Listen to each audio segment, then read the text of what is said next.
Salam Om Begawan dalam ngobrolin tentang politik.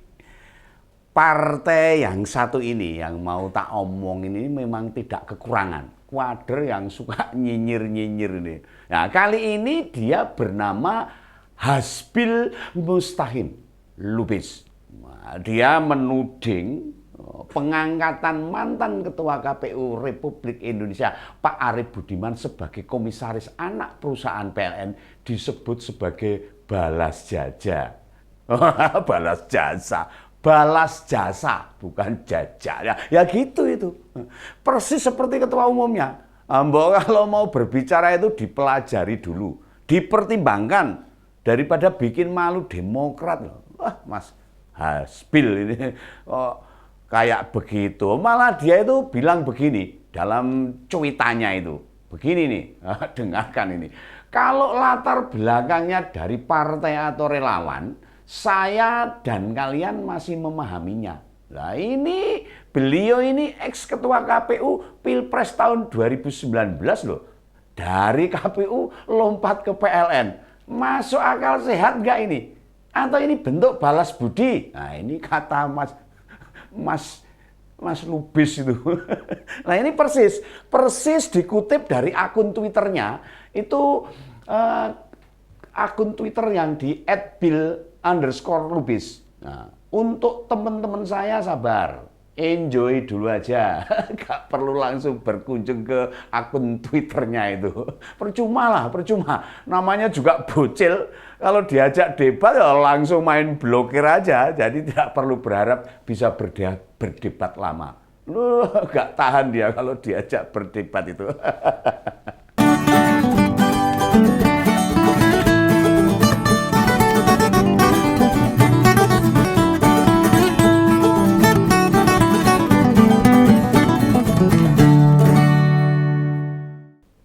Nah, teman-teman, sebelum saya lanjutkan ya ini, saya mengingatkan sekali lagi nih, besok itu episode sudah ke-100 untuk ngompol ini.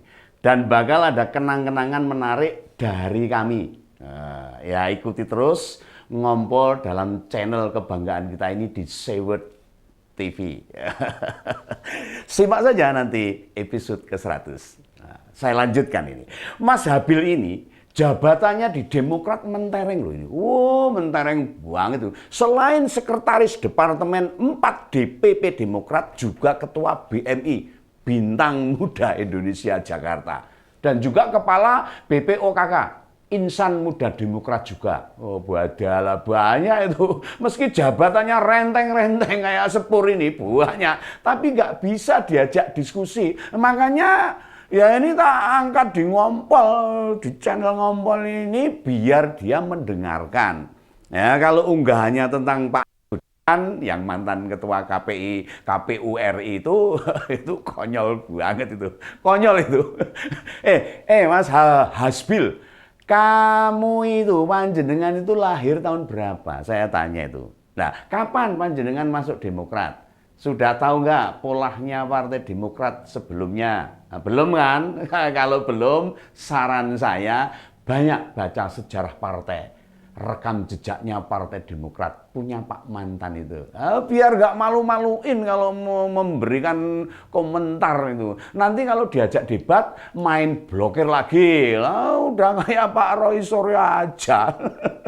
Main blokir dan ngilang. Nah, Mari merapat di sini Mas Habil, dengarkan baik-baik yang mau saya sampaikan. Biar panjenengan tidak kaget kalau dalam sejarah rekam jejak Partai Politik Demokrat lebih mengerikan lagi soal itu.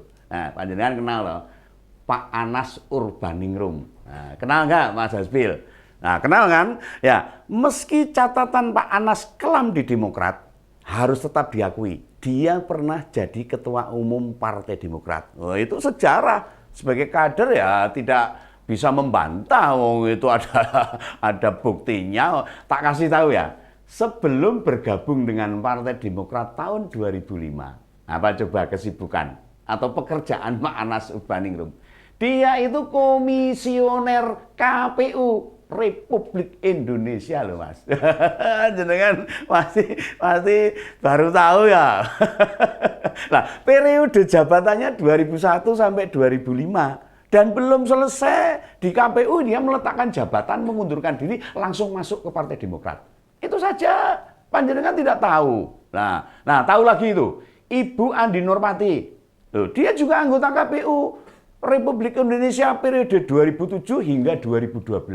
Dilantik jadi pengurus DPP Demokrat tahun 2010 saat masih menjabat di KPU. Nah, cukup itu? Oh, belum. Belum itu.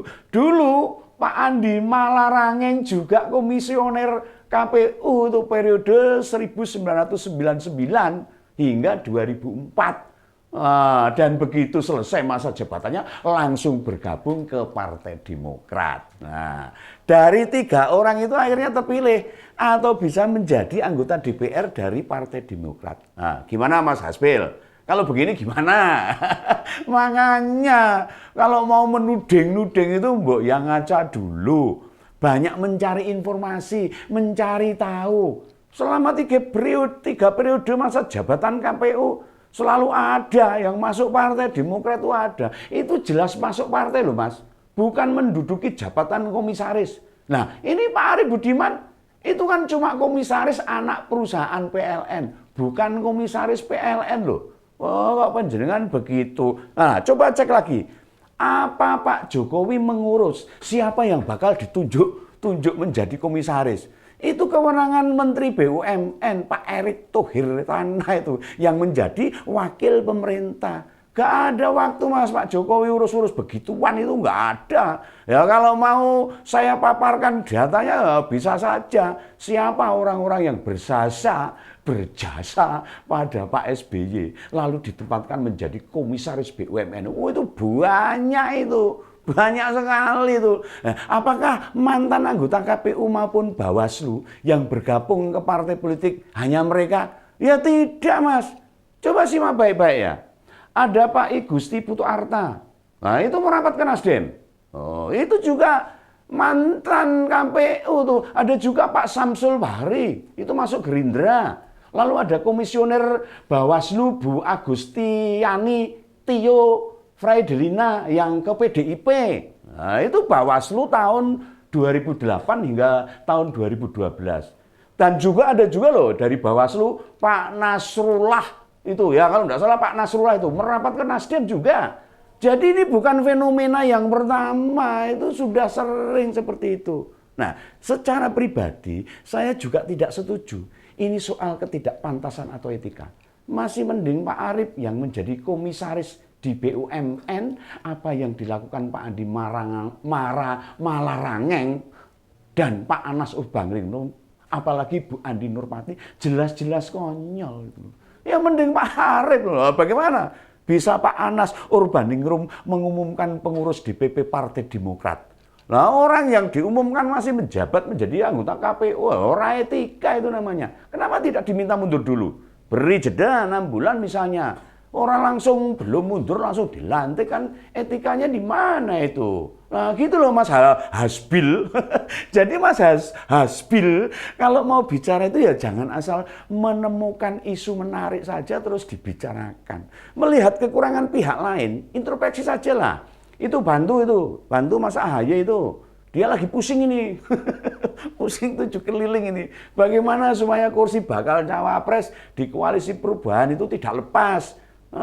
Bisa jadi jatahnya Mas AHY jadi bantu. Lah kok Anda malah nambah masalah yang tidak perlu ya. Kasihan Mas AHY no. Dari 3 mantan KPU di Demokrat, yang 2 orang terkena kasus korupsi. Loh, apa enggak miris itu? Miris itu. Kita sebagai warga biasa kan jadi mikir, jangan-jangan jabatan di Demokrat diberikan karena sudah membantu selama pemilu. Ini jadi kewalik-walik toh ini. Nah, setelah 2014, apa masih ada mantan komisioner Bawaslu atau KPU mau bergabung ke Demokrat? Apalagi kayak sekarang. Mungkin ya mikir-mikir itu. Mungkin ya tidak mau. Sebab mereka tahu tidak banyak berharap. dari Demokrat. Memang makin ke sini kadernya banyak yang bermasalah, yang kayak panjenengan itu juga termasuk itu mencuit tanpa berpikir dulu, nanti kalau dikomentari diblokir, nggak mau berdebat. Harusnya jantan gitu. Kalau sudah memberikan komentar ya berani mempertanggungjawabkan. Citra partai jenengan itu masih merosot, makin merosot. Ya, jadi jenengan malah membebani. Jangan dikira ucapan menjenengan itu bakal disanjung oleh Mas Ahaye. Dia pasti malu dengan status panjenengan itu. Buat Mas Ahaye yang gini-gini ini ditertibkan, Mas. Wah, diberi pemahaman ini, elek-elek partai itu. Dibenahi biar kualitas kader-kader Demokrat makin mentereng. Loh, secara umum memang kita bisa lihat terjadi penurunan kualitas maupun kapasitas kader-kader Demokrat. Ini umum, semua tahu. Semua masyarakat tahu tuh. Sekarang banyak yang diam 1000 bahasa. Partai oposisi kok menang. Lah itu oposisi camompo. Oposisi itu harusnya mengkritik, vokal dan sebagainya. Orang mau menang tok gitu. Nah, sepertinya kaderisasi internal, kemampuan analisis persoalan tidak tumbuh dan berkembang dengan baik. Nah, ya ditingkatkan lagi. Perbanyak diskusi-diskusi politik di tiap cabang atau daerah. Banyak diajari membaca situasi politik. Hadirkan tuh dosen politik, pengamat politik, jurnalis sebagai narasumber. Sehingga kapasitasnya naik. Mas Ahaye juga beberapa hari terakhir ya tidak nongol. Ya, kemana aja Mas Ahaye ini? Ini sudah tinggal setahun lagi loh ini. Jangan mendelik, mendelik. Jangan ngumpet ini loh. Tidak nampak datang di Rakernas Partai Umat. Padahal kan ya itu soebnya itu. Padahal kan mereka dukung manis loh. Jangan lupa ini. Nah, apalagi pusing nih memikirkan banyak kadernya terlibat masalah, menjadikannya beban bertambah berat gitu. Nah, koalisi perubahan yang selalu berubah-ubah ini tidak ada progres signifikan. Macet-cet, wes ngerempol itu renek gase blas ini terhenti sama sekali. Nah, beberapa komunikasi yang dibangun kita lihat tidak ada perkembangan. Wes blas tidak ada perkembangan sama sekali. Bisa jadi Mas Ahaye merajuk ini, minta bantuan bapaknya yang katanya mau melukis saja. Wes ora gelem berpolitik, mau jadi begawan politik. Apa karena dikandani angel? Mungkin ya karena dikandani angel jadi wegah itu. Njuk Pak SBY mutung. Ya bisa jadi begitu. Sampai jumpa kalau gitu dengan ngompol berikutnya. Salam begawan.